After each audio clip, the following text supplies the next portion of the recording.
ज्या ठिकाणी रस्ता रुंदीकरणासाठी अडचण येत असेल त्या ठिकाणी माझा राजकीय माणूस जरी असेल तरी ते रस्ता रुंदी करून नागरिकांना सोय होईल याची तुम्ही अंमलबजावणी करायची। डी-मार्ट पासून ऑलरेडी रस्ता आहे, परंतु तो इतका छोटा रस्ता आहे, तो आहे 25 मीटरचा, म्हणजे 70 फूट रस्ता आहे आणि ऑलरेडी 20 फूट रस्त्यामधनं लोक चालत आहेत। तर आमची अपेक्षा आहे की तो 70 फूटच झाला पाहिजे।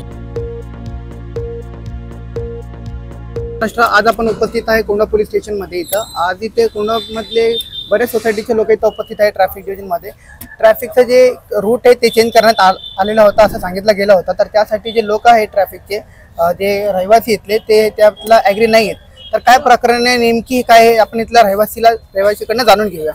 सर काय नाव तुमचं?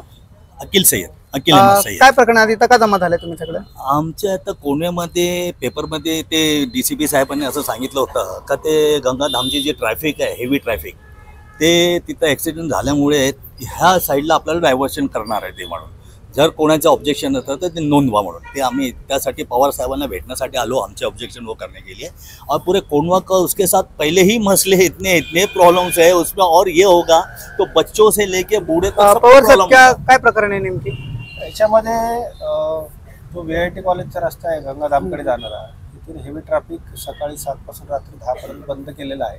काही तिथे ॲक्सिडेंटचे प्रकार झाले, फॅटल झाले, जीव गेले लोकांचे, परंतु यात काही पेपरला बातम्या इतर काही गोष्टी त्यामुळे नागरिकांना संभ्रम झाला की नेमकं ते ट्रॅफिक जाणार कुठून, कोंढव्यातून जाईल का, याविषयी एक सगळ्यात महत्त्वाचा विषय आहे। त्याबद्दल आम्ही आमचं वरिष्ठ ऑफिस DCP ट्रॅफिक ऑफिस यांच्या सर्वांशी चर्चा केली आणि जे नागरिकांचं म्हणणं आहे ते त्यांच्यापर्यंत पोहोचवलं आहे की बाबा ते जे गंगाधामकडे जाणारं ट्रॅफिक आहे ते कोंढव्यातनं वळवण्यात बिलकुल येऊ नये, कारण कोंढव्यात ऑलरेडीच रस्ते सगळे छोटे आहेत। कोंढव्यामध्ये ऑलरेडीच इतका ट्रॅफिकचा इश्यू आहे। DCP साहेबांचा असं काही ऑफिशियल आहे का की ट्रॅफिक इथे टर्न करणार आहे? ऑफिशियल त्यांचं काही डायव्हर्शन करणार त्याच्यासाठीच त्यांनीच सांगितलं ना की ऑब्जेक्शन कोणी घेतल्यानंतर तो विषय होणार ना। त्या ऑब्जेक्शन ऑलरेडी झालेलं आहे की ते ट्रॅफिक इकडनं वळवायचं नाही।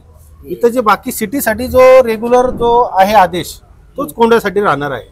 गंगाधामचं ट्रॅफिक पूर्ण इकडनं वळवलं जाईल याबाबत कुठलाही आदेश झाला नाही। जसं तुम्ही सांगितलं कोंढव्याचे रस्ते खूप छोटे लई छोटे, तर रस्ता रुंदीकरण बद्दल तुमचं काय मत आहे? रस्ता रुंदीकरण बाबत आता सगळ्या संबंधीचे विभाग आहेत, रोड विभाग आहे, परंतु अतिक्रमण विभाग आहे, त्यांच्याशी आम्ही संपर्कात आहोत।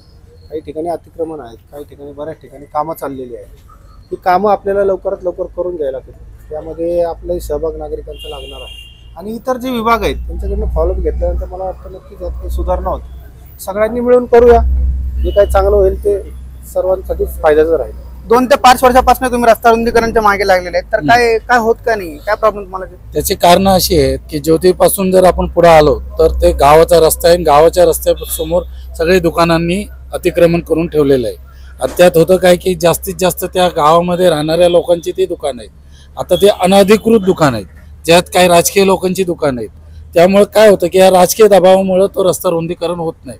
परंतु आता आदेश मुख्यमंत्र्यांनी स्वतःच दिलेला आहे की ज्या ठिकाणी रस्ता रुंदीकरणासाठी अडचण येत असेल त्या ठिकाणी माझा राजकीय माणूस जरी असेल तरी ते रस्ता रुंदी करून नागरिकांना सोय होईल याची तुम्ही त्वरित कारवाई करून त्या लोकांना नागरिकांना सुटसुटीत वाहतूक होईल याचं तुम्ही अंमलबजावणी करायची। दुसरी गोष्ट अशी आहे की डी-मार्ट पासून ऑलरेडी रस्ता आहे, परंतु तो इतका छोटा रस्ता आहे, तो आहे 25 मीटरचा, म्हणजे 70 फूट रस्ता आहे आणि ऑलरेडी 20 फूट रस्त्यामधनं लोक चालत आहेत। तर आमची अपेक्षा आहे की तो 70 फूटच झाला पाहिजे।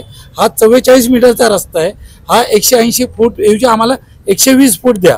ऑलरेडी आता किती आहे? 50 फूट। तर आमची अपेक्षा काय की तुमच्याकडे आम्हाला जास्त नकोच आहे। आमची अपेक्षा आहे पुणे महानगरपालिका आयुक्त राजेंद्र भोसलेंना आणि DCP आयुक्त आपले पवार साहेबांना की आपण त्वरित याच्यावरती कारवाई करून कोंढव्यातील राहणाऱ्या नागरिकांना वाहतूक सुरक्षित आणि वाहतूक फ्री हे लवकरात लवकर करून देण्यात यावी। पारगेनगरमधले हॉटेलांची जी अतिक्रमणं वाढली आहेत आणि दुकानांच्या स्पेसेस वाढला आहे, त्या स्पेसेसमधले कारवाई करून त्वरित लोकांना ट्रॅफिकमध्ये ते पट्टे मारून त्यांना तिथे एक सुटसुटीत रस्ता करून देण्यात यावा हीच माझी विनंती आहे। काय नाव तुमचं?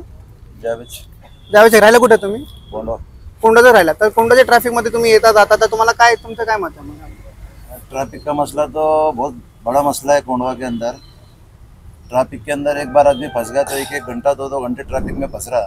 और सत्यानंद के चौक से लेके नीचे बस स्टॉप तक जो ट्रैफिक हो रहा, जब भी पुलिस के पास अगर हम आते तो पुलिस बोलती है कारपोरेशन का काम है। तो इसके कारपोरेशन के ऊपर पास जैसे गए इन्होंने तो- बताया कि रास्ता रुंदीकरण में कुछ राजकीय लोग भी है, तो आपने उनको पूछे नहीं क्या कि क्यों नहीं हो रहा करके? नहीं, आम आदमी किसी को क्या पूछेगा?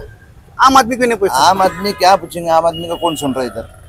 ये अभी ये बात का है, रोड के ऊपर मेहनत करके लोग इनके साथ जमा हो रहे हैं, तो कौन काम कर रहा है इस पे? का रोड है अपना जो डी मार्ट के पास से जो नीचे जाता है पुण्यधाम आश्रम की तरफ, तो वो रोड जो है वो बहुत ज्यादा नैरो हो गया, बड़े बड़े हैवी व्हीकल चल रहे हैं उसके ऊपर, और कई बार ऐसा होता है कि वहाँ पे जाम लग जाता है और उसकी वजह से सभी लोगों को तकलीफ हो रही है। और अननेसेसरी वहाँ पे हर बार कुछ ना कुछ रात में कोई ना कोई खोद के डाल देता है, पाइपलाइन टूट जाती है, पानी वेस्ट हो रहा है पीएमसी का, वहाँ पे लोगों को पानी नहीं आ रहा है प्रॉपरली।